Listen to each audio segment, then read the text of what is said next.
Hi everyone, this is our channel Around My Story. Please like, share and subscribe. Bonjour, je m'appelle Brenda et voici comment je me suis ridiculisée à l'âge de 14 ans. Avant de vous raconter mon histoire, permettez-moi de souligner quelques points. Tous les adolescents éprouvent parfois un peu d'anxiété. Il s'agit en fait d'une réaction normale au stress et cela les aide parfois à faire face à des situations accablantes. Pour beaucoup d'adolescents, des choses comme parler en public, les examens finaux ou même sortir avec quelqu'un peuvent provoquer des sentiments d'anxiété. Pour certains adolescents, cependant, l'anxiété peut aller au-delà de ces symptômes typiques et affecter négativement les relations amicales et familiales, la participation des activités et même leur travail scolaire. Et ne me faites pas dire qu'être un adolescent ressort du sang du diable. Ok, c'était une blague innocente, mais je le pense vraiment. Donc, j'étais assise en classe, derrière le gars le plus mignon de ma classe. Son nom était Josh. Et je voulais juste lui demander son numéro de téléphone, mais j'étais terriblement timide et j'avais très peur d'être rejetée. Mais le moment du bal de l'école approchait. Je voulais y aller avec lui, mais il n'y avait aucun moyen de le faire en face à face. J'ai essayé de surmonter mon anxiété et je me suis convaincue d'y aller. J'ai débattu avec moi-même pendant un certain temps, manquant la plus grande partie de la leçon en classe de ce jour-là, avant de me décider à lui demander. Je lui ai demandé, et il a accepté. Il a lentement pris mon téléphone, a tapé son numéro et me l'a rendu. Je me suis sentie soulagée, j'avais obtenu le numéro. Je veux dire, j'avais tort, il n'y avait pas de quoi être inquiète. J'avais aggravé la situation dans mon esprit par rapport à la réalité. C'était agréable de réaliser que j'étais anxieuse pour rien. D'en finir et d'avoir son numéro. Je suis rentrée à la maison plus tard ce jour-là et j'étais si excitée d'appeler ou d'envoyer un SMS à Josh. Mais comme je suis timide socialement, j'ai essayé de lui envoyer un message. Mais le message n'a pas été délivré. J'ai vérifié le numéro qu'il m'a donné et j'ai remarqué qu'il comprenait les chiffres 911. Ce qui m'a indiqué qu'il m'avait donné un faux numéro de téléphone pour éviter que je le contacte. Je me suis soudain rendu compte à quel point j'avais agi bizarrement envers lui. Je n'avais pas de grand lien avec ce garçon avant de lui demander son numéro. Il n'y avait pas de relation entre nous. Alors j'ai dû lui faire peur en lui demandant son numéro. Je lui ai également demandé en plein cours en lui tapant sur l'épaule. Il n'y avait rien de naturel ou même de normal dans ma façon de procéder. Je n'ai pas agi de manière immorale, mais c'était terriblement gênant, socialement inapproprié et donc voué à l'échec. La rencontre a été douloureuse, mais je suppose que j'en ai tiré quelques leçons sur la façon de socialiser de manière appropriée. J'ai également appris qu'il est incroyablement facile de ne pas voir les signes évidents que les autres personnes vous donnent lorsque vous êtes anxieux, car vous êtes tellement absorbé par vous-même que vous ne voyez pas les signaux sociaux.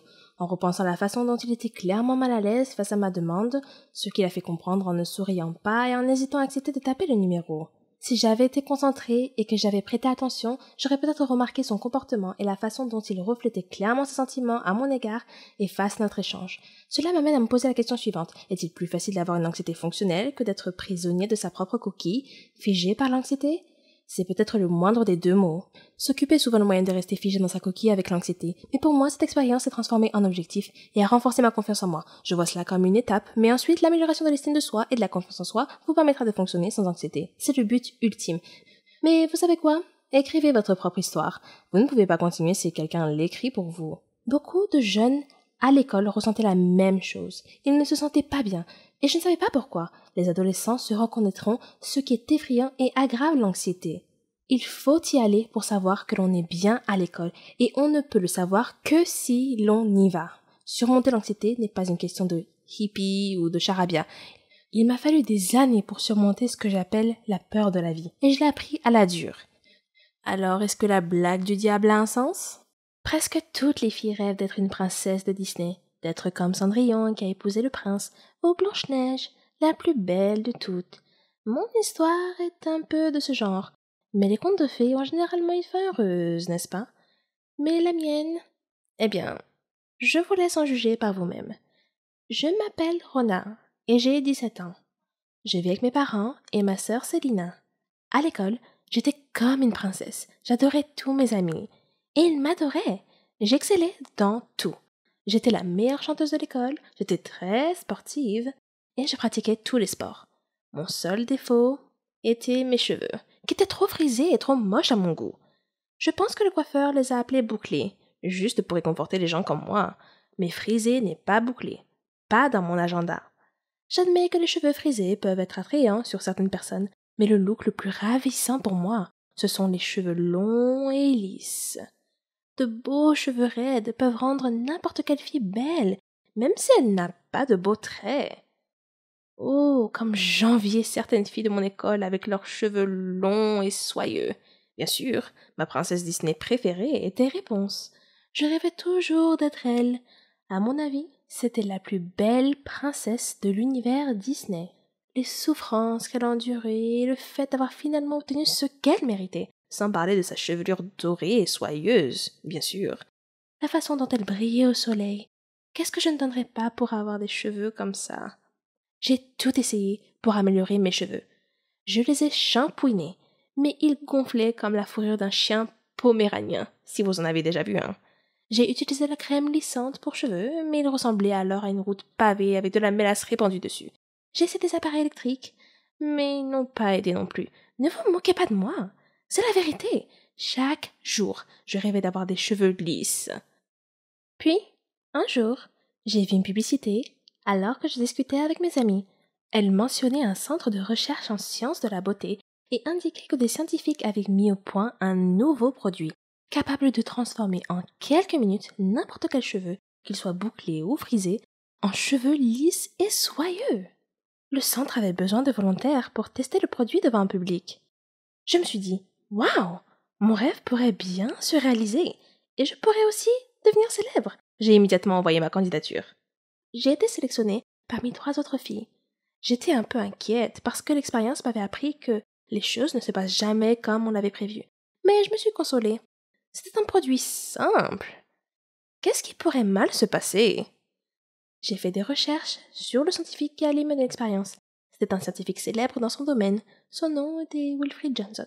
Je suis arrivée au studio, le test en direct serait effectué. Ils étaient prêts et m'attendaient. M. Johnson ressemblait à un scientifique d'un dessin animé. Cheveux ébouriffés, blouse blanche trop grande, lunettes d'Harry Potter.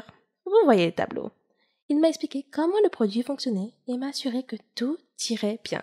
Oui, c'est ça. Comme si je n'avais jamais entendu ça avant. Néanmoins, son discours d'encouragement m'a enthousiasmé.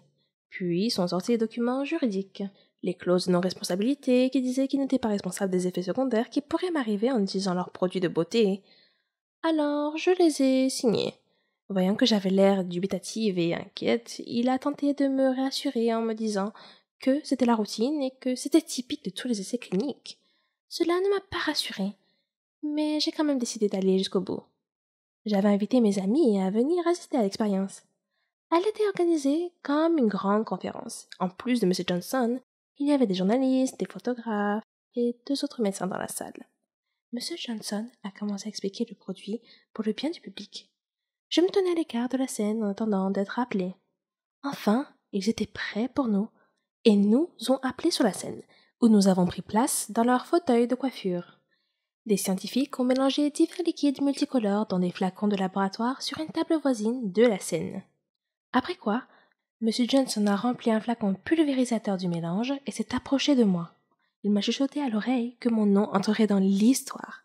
Puis, il aspergea mes cheveux avec l'élixir magique que les scientifiques avaient concocté quelques minutes auparavant. J'ai attendu nerveusement. Puis, lentement, mon cuir chevelu a ressenti une sensation de picotement, comme si j'avais été piquée par une centaine de fourmis en même temps. Mais j'étais trop gênée pour le mentionner. Puis la douleur a disparu, et un miracle s'est produit. Mes cheveux sont devenus lisses, comme M. Johnson l'avait promis. Le public a applaudi avec enthousiasme. L'arôme puissant de la réussite financière imprégnait l'atmosphère de la pièce. J'ai touché mes cheveux et je n'arrivais pas à croire à quel point ils étaient merveilleux. J'ai continué à les caresser, si doux, si soyeux, si droits et lisses. Je me suis réjouie. M. Johnson s'est approché du micro, tenant le produit dans sa main, et s'apprêtait à parler, lorsque le public a sursauté. Il regardait dans ma direction.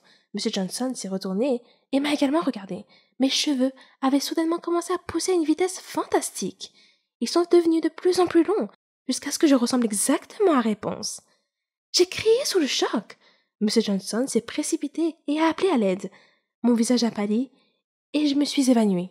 Quand je suis revenue à moi, J'étais allongée sur la scène, dans un lit de mes propres cheveux, rassemblés sous moi. J'ai touché mes cheveux, et oui, ils étaient encore lisses et soyeux. Mais mon souhait semblait s'être littéralement réalisé. J'étais en effet une réponse des temps modernes. C'est pourquoi j'ai voulu partager mon histoire avec vous aujourd'hui. Faites attention à ce que vous souhaitez. Vous pourriez l'obtenir.